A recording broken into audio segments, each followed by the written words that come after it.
Okay, Vicki just gave me a 3-2-1, so I'm on camera.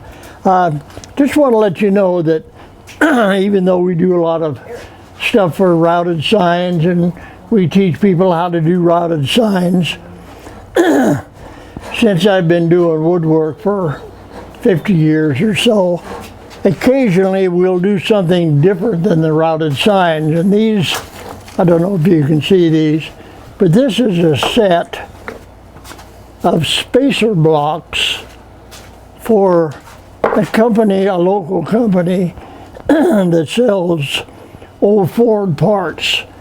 And so just want to let you know that there are things that we do besides the sign business and the laser stuff. So I just thought this might be of interest to you. I made this, I cut these blocks, I cut all these blocks to size to begin with. Eventually, 4 of these, there's 8 of them in a set. 4 of them will be cut down on a 7-degree angle, just so that they fit where they're supposed to fit. Can you show that angle, Dad? I'm not sure that actually showed on camera. Sure. There you go. Yeah, this shows that this is cut at a 7-degree angle. Yeah. So that's a set of them. So what I did is I made this, after I cut the blocks to size, sanded them, I still have to put a radius on the corner, but I'll show you how I do that on another segment. But I made this little, real simple drill jig, and I made it so that I can just put this in there. I've got this hole centered so that each one will fit in there the same. What I do is I use this welding clamp and I just hold that in place.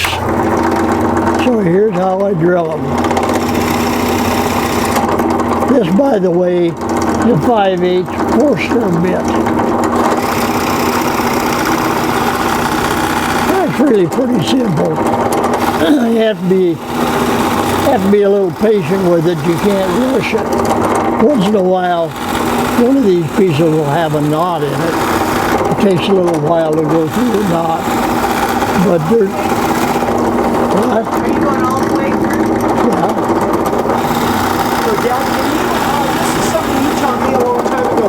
Can you see why you're taking that in different, not just drilling all the way through? Why do you take it in different depths? Yeah, well, on a Forstner bit, you can see all this sawdust. And on a Forstner bit, if you tried to take it all the way through, it would just jam up in there. It would keep lifting the chips up into the other chips, and that hole would plug up and you wouldn't be able to get back out of it. So what I do is I just take it maybe 1/4 of an inch at a time, and then I bring it up so that it pulls the chips out. So you're clearing that hole kind of as you go. That's the main thing that it's doing when I pull up like that, and clearing that hole. Now, if I had a regular drill in there, I could just drill all the way through. But with a Forstner bit, and then when you're going deep with a Forstner, you have to clear those chips out.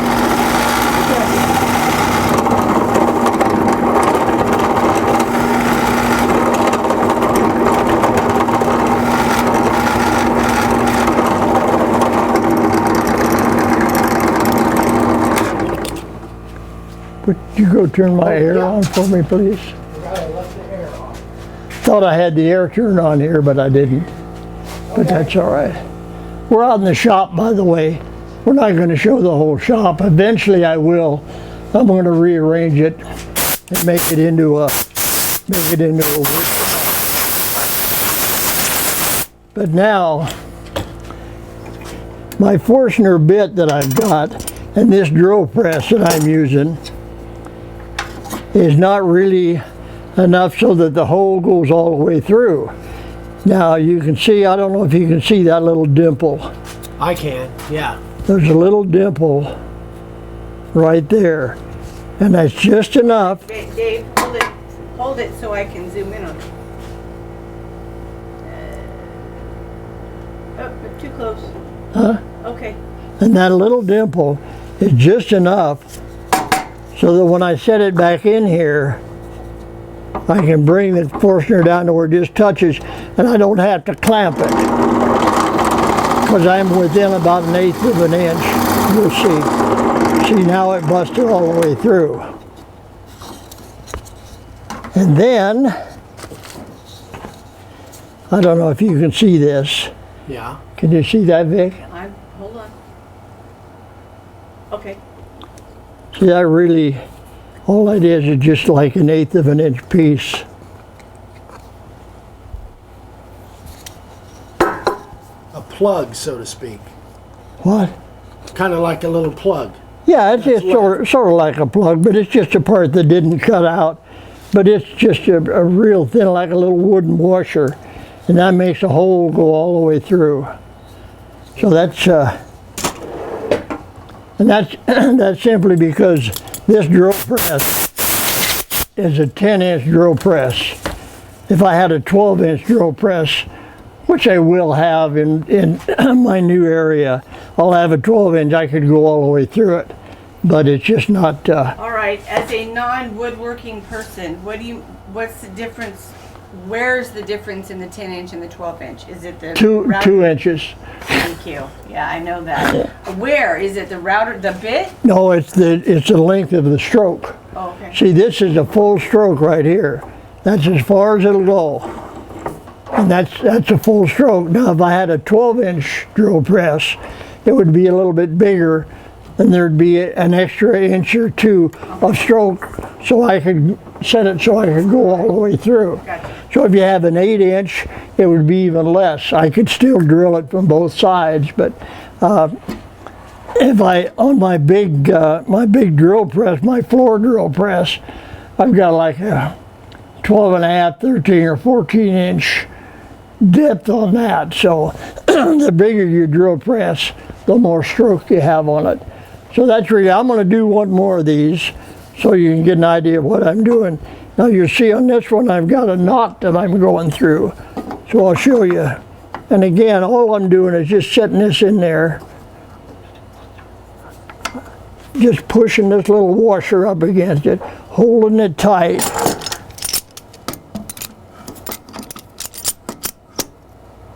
And why the washer? So that the clamp doesn't make a divot in the wood. If I clamp that tight without that washer, that clamp would dig into the wood. That makes sense. So as you can see, I'm going through a knot.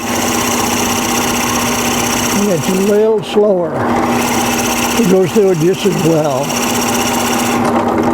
You can't smell it, but it gives a nice pitch smell to it. It's just, you can see the difference in the chips from that last one.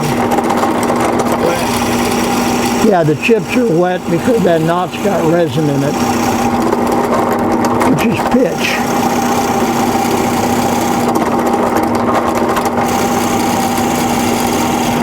Now I could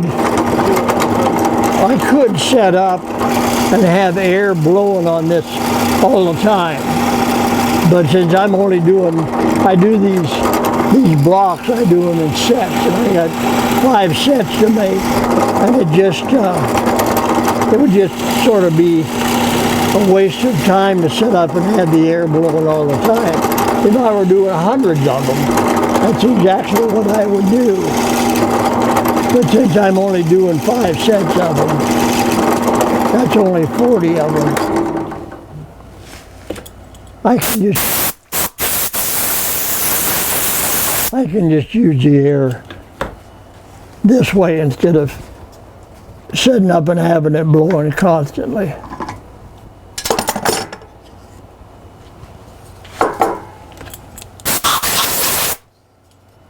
Now when I turn this over, I keep it at the same direction. I don't turn it around. I keep it at the same direction so that when I put it back in there, I bring that down, that bit will find that hole.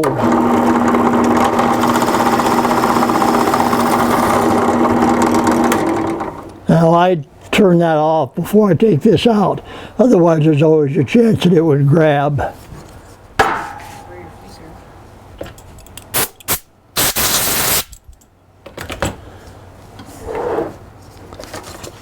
Now again, can you see this, Vic? I saw it on the last one, yeah. All it is just a little wooden washer that makes that hole nice and clear all the way through. Okay, that's all I'm doing now. That's all I'm doing. And we'll switch the camera over now and I'll show you how I sand these. Before I do this operation, I actually sand them and I've got some back on the sander. So, okay, now this is, I told you I was going to show you how I sand these. These are the blocks that I just cut. This is how they start out. I plane two sides of them, get them down to size. Then I bring them over here to the sanding belt. All I'm doing is I'm just knocking off these burrs so that when I put them into that drill jig that I just showed you, then they go in there without any problem. Everything fits in there right. So what I do is I just take this and just put it on there and just very lightly tip it like that, and it takes those slivers off of it. And I do that on these four corners, and I also do it on the bottom. Now, when I'm done with these, I'll show you right now, when I'm done with these, they have to have a radius. So I'm going to go ahead and radius this one. Normally, I come back and put the radius on afterwards, but this is the way I put the radius on. See how that's radius and that's not? That's really all there is to it. I'm not putting it on like with a radius gauge. I'm just kind of putting something on there that looks good. It calls out for a radius, and that's how I put the radius on. What I do is I keep these in sets of 8.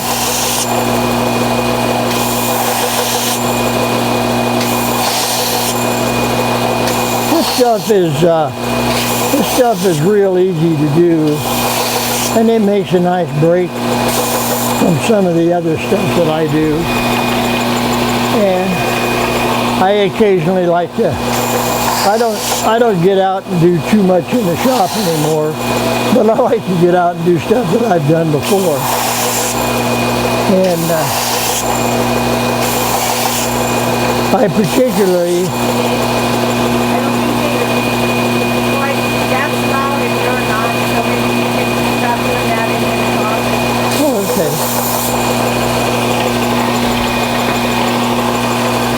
I'll turn this off.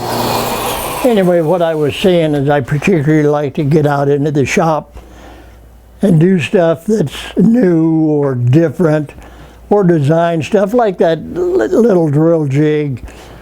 And I really like to get into the shop and spend a few hours in the shop and do stuff other than working on my lasers. And the lasers is what I enjoy doing and designing stuff. So I just thought I'd give you guys an update on what I'm doing here and let you see a little bit about it. Now, on that, when I showed you those blocks, where I cut those at a 7-degree angle, I'm going to go out and set the saw up and get it ready to cut some of those blocks at a 7-degree angle. So that'll be the next picture that you see. Okay, now I'm going to show you how I put that angle on it.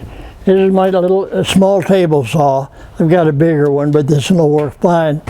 And what I've done, I've set this blade at a 7-degree angle, so that when I run this through, this is the bottom, when I run this through, it'll cut that at that 7-degree angle that I showed you earlier.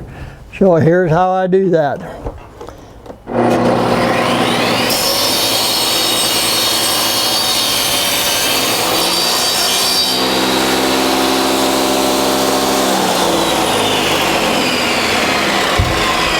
Now I don't take any special precautions and use a pusher to push that through. But I would recommend that if you don't do much woodwork and you have an operation like this, it doesn't hurt to use a pusher, but since I've got a nice firm grip on it, I just use it like it is.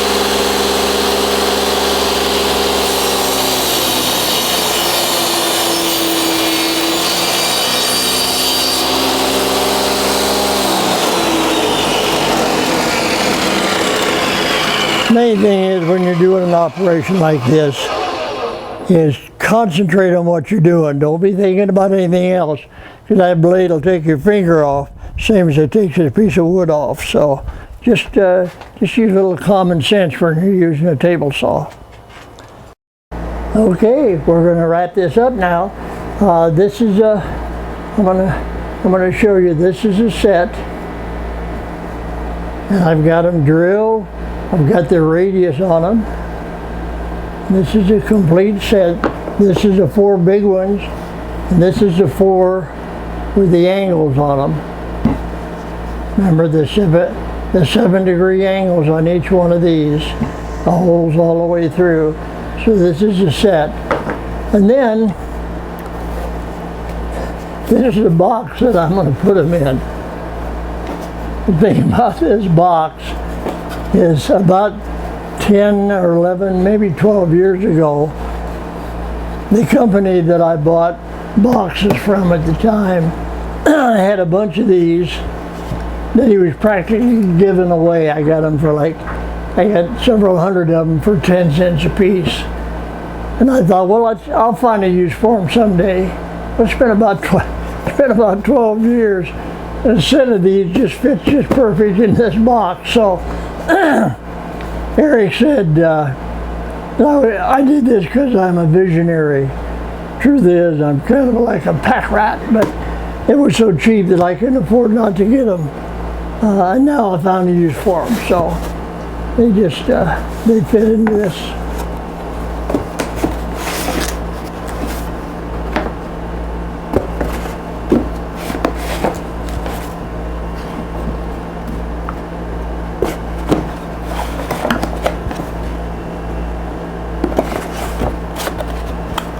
And I couldn't have got a much better box if I had bought a box just for these.